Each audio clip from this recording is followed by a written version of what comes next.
آج کی کہانی کی شروعات اسکواڈ گیم سے ہوتی ہے۔ اسے اسکواڈ گیم اس لیے کہا جاتا ہے کیونکہ یہ زمین پر بنے ایک خاکے کے اندر کھیلی جاتی ہے جو شکل میں اسکواڈ جیسا ہوتا ہے۔ اس کھیل میں کھلاڑیوں کو دو گروپس میں تقسیم کیا جاتا ہے، ایک حملہ آور اور دوسرا دفاع کرنے والا۔ دفاع کرنے والا صرف ایک ٹانگ پر چل سکتا ہے، لیکن اگر حملہ آور اس خاکے کے اندر داخل ہو جائے تو اسے دونوں ٹانگوں پر دوڑنے کی اجازت مل جاتی ہے اور اسے خفیہ انسپیکٹر کہا جاتا ہے۔ آخری مرحلے میں تمام حملہ آور اسکواڈ کے دروازے پر جمع ہوتے ہیں اور دفاع کرنے والوں سے بچتے ہوئے اندر داخل ہونے کی کوشش کرتے ہیں۔ اگر دفاع کرنے والا کسی حملہ آور کو خاکے سے باہر دھکیل دے تو وہ مر جاتا ہے اور دوبارہ کھیلنے کا موقع نہیں ملتا، لیکن اگر حملہ آور خاکے کے اندر کھڑا ہو جائے تو اسے فاتح مان لیا جاتا ہے۔ یہی ہے اسکواڈ گیم۔ اس کے بعد ہم سیونگ سے ملتے ہیں جو ایک ناکام اور بے روزگار شخص ہے۔ وہ اپنی ماں کے ساتھ اس کے گھر میں رہتے ہیں اور اس پر ہی گزارا کرتے ہیں۔ اس نے جو قرض لیا تھا وہ ساری رقم ضائع کر چکے اور سود بھی ادا نہیں کر پا رہا۔ وہ اپنی ماں کے گھر سے باہر جانے کا انتظار کرتا ہے تاکہ اس کا کارڈ چرا کر پیسے نکال سکے، مگر اسے پتہ چلتا ہے کہ ماں نے پن کوڈ بدل دیا ہے۔ وہ مختلف تاریخ پیدائش آزماتا رہتا ہے۔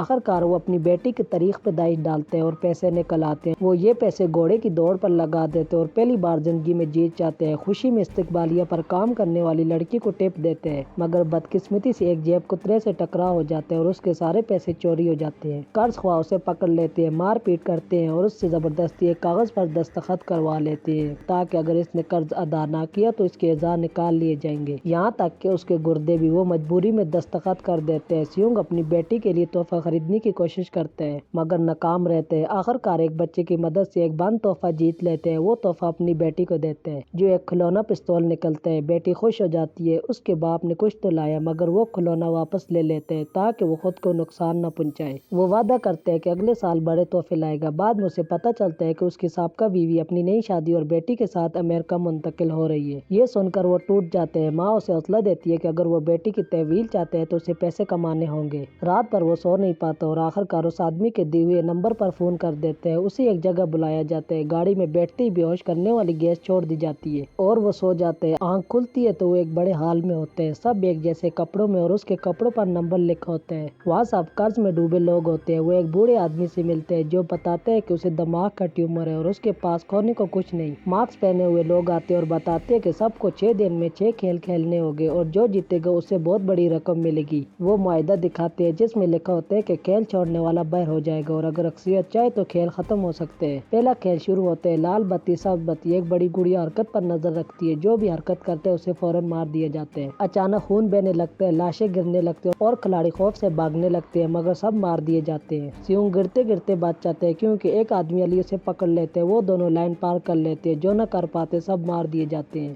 بعد میں لاشوں کو جلا دیا جاتا ہے، حتیٰ کہ جو ابھی زندہ ہوتے ہیں انہیں بھی۔ باقی کھلاڑی صدمے میں ہوتے ہیں۔ انہیں بتایا جاتا ہے کہ مرنے والے ہر کھلاڑی کے بدلے رقم میں انعام شامل ہوگی اور اب کل انعام بہت زیادہ ہو چکے ہیں۔ کھلاڑی ووٹنگ کرتے ہیں۔ سیونگ کھیل ختم کرنے کے حق میں ووٹ دیتے ہیں۔ آخر کار بوڑھا آدمی فیصلہ کن ووٹ دے کر کھیل ختم کر دیتے ہیں۔ سب کو بے ہوش کر کے مختلف جگہوں پر چھوڑ دیا جاتا ہے۔ سیونگ پولیس کے پاس جاتے ہیں مگر کوئی اس کی بات پر یقین نہیں کرتا۔ اس کی ماں بیمار ہو جاتی ہے اور ہسپتال میں داخل ہوتی ہے مگر وہ علاج سے انکار کر دیتی ہے۔ وہ اپنی ماں کو بتاتے ہیں کہ علاج اور گزارے کے لیے اس کے پاس پیسے نہیں ہیں مگر وہ اسے ہمت دلاتی ہے کہ ہار نہ مانے ورنہ زندگی اور زیادہ تباہ ہو جائے گی۔ سیونگ وعدہ کرتے ہیں کہ وہ پیسے لے آئے گا اور جلد واپس آئے گا۔ ادھر ایک پولیس افسر ہوانگ اپنے گمشدہ بھائی کی تلاش میں ہوتا ہے جو کئی دنوں سے لاپتہ ہے۔ وہ اس ہسپتال کی مالکن سے بات کرتے ہیں جہاں اس کا بھائی رہتا تھا، پھر اس کے کمرے میں جاتے ہیں اور وہاں وہی کارڈ دیکھتے ہیں جو اس نے پہلے پولیس اسٹیشن میں سیونگ کے ساتھ دیکھا تھا۔ وہ واپس جا کر سیونگ کی معلومات اور اس کا پتہ نکالتے ہیں۔ کہانی میں دکھایا جاتا ہے کہ تمام کھلاڑی پیسوں کی وجہ سے برباد زندگی گزار رہے ہیں۔ علی کو بھی پیسوں کی شدید ضرورت ہوتی ہے۔ وہ اپنے سابقہ باس سے 6 مہینوں کی تنخواہ مانگتے ہیں مگر باس انکار کر دیتے ہیں۔ دونوں میں لڑائی ہو جاتی ہے اور باس کا ہاتھ مشین میں پھنس جاتا ہے۔ علی پیسے اٹھا کر بھاگ جاتا ہے تاکہ اپنے خاندان کی مدد کر سکے۔ سانجی اپنی ماں کو فون کر کے تسلی دیتے ہیں کہ وہ ٹھیک ہے اور امریکہ میں اچھی نوکری کر رہا ہے، اتنی اچھی کہ اس کی ماں سب کے سامنے اس پر فخر کرتی ہے مگر جلد ہی پولیس اس کی ماں کی دکان پر آ جاتی ہے اور بتاتی ہے کہ سانجی پر مالی جرائم، دھوکہ دہی اور جلسازی کے الزامات ہیں۔ تب اس کی ماں کو احساس ہوتا ہے کہ وہ اس سے جھوٹ بولتا رہا ہے۔ سانجی خودکشی کا سوچتے ہیں مگر اسی وقت اس کے دروازے پر اسکواڈ گیم کا کارڈ ملتا ہے جس میں دوبارہ شامل ہونے کی دعوت ہوتی ہے۔ سیونج اپنی ماں کے علاج کے لیے ادھار لینے کی کوشش کرتے ہیں مگر ناکام رہتے ہیں۔ وہ اتفاقاً اس بوڑھے آدمی سے ملتے ہیں جو کہتے ہیں کہ اس نے دوبارہ کھیل میں جانے کا فیصلہ کر لیا ہے کیونکہ باہر کی زندگی کھیل سے بھی زیادہ عذاب بن چکی ہے۔ سیونگ اپنی سابقہ بیوی سے پیسے مانگنے جاتے ہیں مگر وہ انکار کر دیتی ہے اور کہتی ہے کہ شوہر کے آنے سے پہلے چلا جائے۔ اس کا شوہر بچوں کے ساتھ آ جاتے ہیں اور سیونگ کو پیسے دے کر کہتے ہیں کہ وہ دوبارہ کبھی اپنی بیٹی کو دیکھنے کی کوشش نہ کرے۔ سیونگ غصے میں اس سے لڑ پڑتے ہیں ہے اور یہ سب اس کی بیٹی دیکھ لیتی ہے۔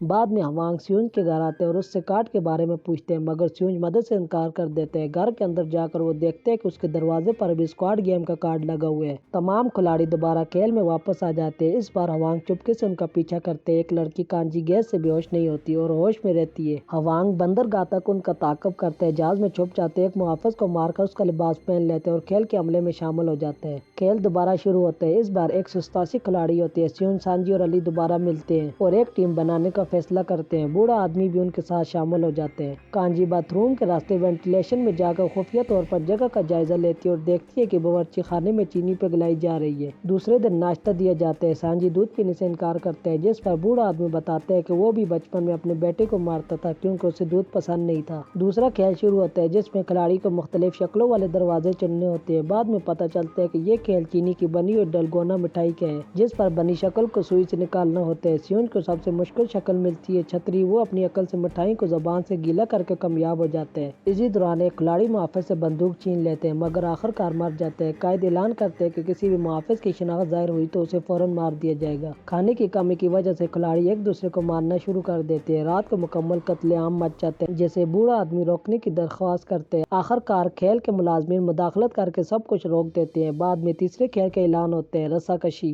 10 افراد کی ٹیمیں بنتی ہیں۔ سیونج کی ٹیم کمزور نظر آتی ہے، مگر بوڑھا آدمی حکمت عملی سکھاتا ہے۔ وہ بتاتا ہے کہ طاقت سے زیادہ دماغ استعمال کرنا ضروری ہے۔ جب کھیل شروع ہوتا ہے، سیونج ایک خطرناک چال چلنے کو کہتا ہے، دشمن کی طرف 3 قدم آگے بڑھنے کی۔ سب اس کی بات مانتے ہیں۔